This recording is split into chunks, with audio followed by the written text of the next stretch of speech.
नमस्कार दोस्तों, मैं डॉक्टर पुष्पा श्रीवास्तव अपने यूट्यूब चैनल हमारी संस्कृति हमारी विरासत में आप सभी का स्वागत करती हूँ। आज मैं फिर आपके समक्ष एक प्राचीन विषय लेकर के उपस्थित हुई हूँ। मैं बात कर रही हूँ राजा सुधन्वा के विषय में। हो सकता है बहुत लोग सुधन्वा नाम सुन के आश्चर्यचकित हो गए होंगे कि सुधन्वा कौन था। मैं उसी संबंध में आप लोगों को बताना चाहती हूँ। राजा सुधन्वा, पहली बात तो ये जान लीजिए कि आदि गुरु शंकराचार्य के शिष्य थे। उनका कार्यकाल 500 ईसा पूर्व से लेकर के 470 ईसा पूर्व तक बताया जाता है। मित्रों, सुधन्वा के विषय में बहुत कुछ बताना संभव नहीं है, क्योंकि उनके विषय में भारतीय साहित्य में बहुत अच्छी जानकारी प्राप्त नहीं है। उनको शिलालेख से सिक्के जो खुदाई में निकले हैं उसके द्वारा, या फिर मठामनाय जो शंकराचार्य का एक कृति है उसके द्वारा, या सुधन्वा राजा के ताम्रपत्र के द्वारा उनके विषय में जो जानकारी मिली है वो मैं आप लोगों के साथ साझा करना चाहती हूँ। तो जैसा मैंने आपको बताया कि उनका कार्यकाल 500 ईसा पूर्व से लेकर 470 ईसा पूर्व तक रहा है। उस समय में जैन धर्मावलंबियों का बोलबाला था। राजा सुधन्वा बहुत ही प्रतापी और धर्मपरक राजा थे। जैन धर्म को उन्होंने मान लिया था और जैन धर्म के ही वो समर्थक बन गए थे एक तरह से। लेकिन उसी समय में, उसी काल में आदिगुरु शंकराचार्य अद्वैत वेदांत का प्रचार प्रसार करने में पूरी भ्रमण कर रहे थे, पूरी भारत भ्रमण की यात्रा पर निकले हुए थे, और स्थान स्थान पर के रुक करके वो अपने धर्म का प्रचार प्रसार कर रहे थे। और यहाँ यह भी बताना चाहूँगी कि उनके अद्वैतवाद से इतना लोग प्रभावित हुए कि एक बड़ी संख्या में, विशाल संख्या में जनसमूह उनके साथ जो है हो लिया और उनके समर्थक बन गए। ऐसी स्थिति में राजा सुधन्वा को भी इस बात की जानकारी हुई, तो उन्होंने आदि शंकराचार्य के धर्म को समझने का प्रयास किया, और इतने प्रबल समर्थक वो बन गए कि राजा जो है सुधन्वा आदि गुरु शंकराचार्य के शिष्य बन गए। और उन्हीं से सीख लेकर के, वो तो बहुत ही धर्मपरक राजा थे ही, लेकिन उनकी शिक्षा प्राप्त करने के बाद वो और भी धार्मिक प्रवृत्ति के और न्याय के पथ पे चलने वाले राजा हो गए। राजा सुधन्वा ने आक्रमण करके बहुत सारे राज्यों को अपने राज्य में मिला लिया। पूरे भारतवर्ष को जीतने के पश्चात उन्होंने जो है ग्रीस में पूरा यूरोप उन्होंने जीत लिया था आक्रमण करके, और राजा पर आक्रमण करके उन्होंने पूरा यूरोप जीत लिया था। इस तरह से पूरे विश्व में राजा सुधन्वा का राज्य हो गया था। राजा सुधन्वा अपने सनातन धर्म का, भारतीय सनातन धर्म का को उन्होंने पूरे विश्व भर में जो है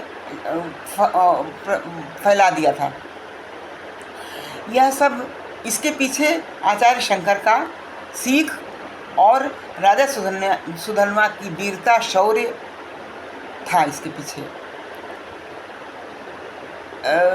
राजा सुधन्वा के विषय में और बहुत ज़्यादा जानकारी नहीं प्राप्त होती है।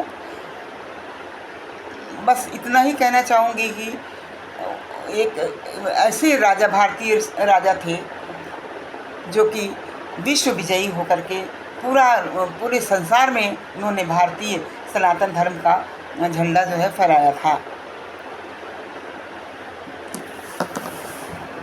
राजा सुधन्वा भगवत पाद से प्रेरित होकर के सनातन धर्म में आस्था रखते हुए अपने साम्राज्य का विस्तार कर रहे थे। उनकी दुश्मनी राजाओं से थी। वो जो भी प्रहार करते थे राजा के ऊपर करते थे, सेनाओं के ऊपर करते थे, लेकिन जनता के प्रति उनका वही प्रेम और वही सद्भावना, वही सेवा भाव था जो अपने राज्य की जनता के साथ होता था। उन्होंने किसी भी प्रकार से जनता को कष्ट देने को नहीं सोचा। वो अपने धार्मिक प्रवृत्ति से आगे बढ़ते चले जा रहे थे।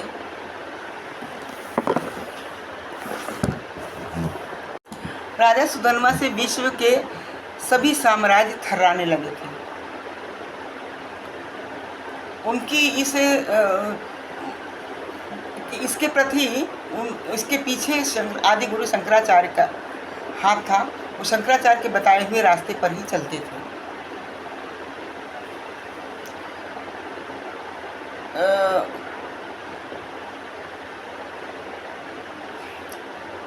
सुधन्वा के ताम्रपत्र में आदि गुरु शंकराचार्य द्वारा स्थापित भारतवर्ष के चारों कोनों पर, जो कि गोवर्धन मठ में है और शारदा पीठ है, द्वारका मठ में है शारदा पीठ, उसके बाद फिर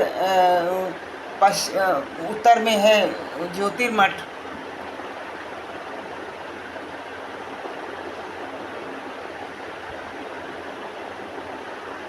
इन सब की जो है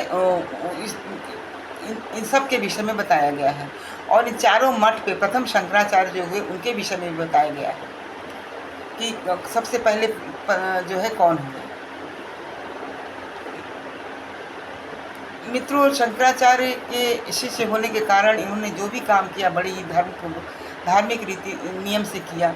किसी को कोई कष्ट नहीं हुआ और दिग्विजयी राजा, विश्व विख्यात राजा होकर के इन्होंने अपने राजकाज को संभाला था। सुधन्वा राजा के विषय में बहुत ज़्यादा जानकारी हमें अपने साहित्य में, भारतीय इतिहास में नहीं मिलता है जानने को। संभवतः विश्व के साहित्य में इनका नाम जरूर होगा, क्योंकि इन्होंने ग्रीस, फ्रांस, ब्रिटेन आदि अनेक यूरोप राज्यों में को जीत करके अपने शासन में मिला लिया था। तो जरूर ही विश्व के इतिहास में इनका नाम अमर होगा, लिखा होगा। मित्रों, इतना ही मुझे आपको बताना था। बस ये भी बताना चाहूँगी कि राजा सुधन्वा भारत के दक्षिणी अवंती के राजा थे और इनकी राजधानी महिष्मती, जो कि मध्य प्रदेश में है, वहाँ इनकी राजधानी थी। मित्रों, मेरी यह जानकारी आपको कैसी लगी? यदि अच्छी लगी हो तो आप मेरे यूट्यूब चैनल को लाइक करिएगा, सब्सक्राइब करिएगा और शेयर करिएगा। धन्यवाद।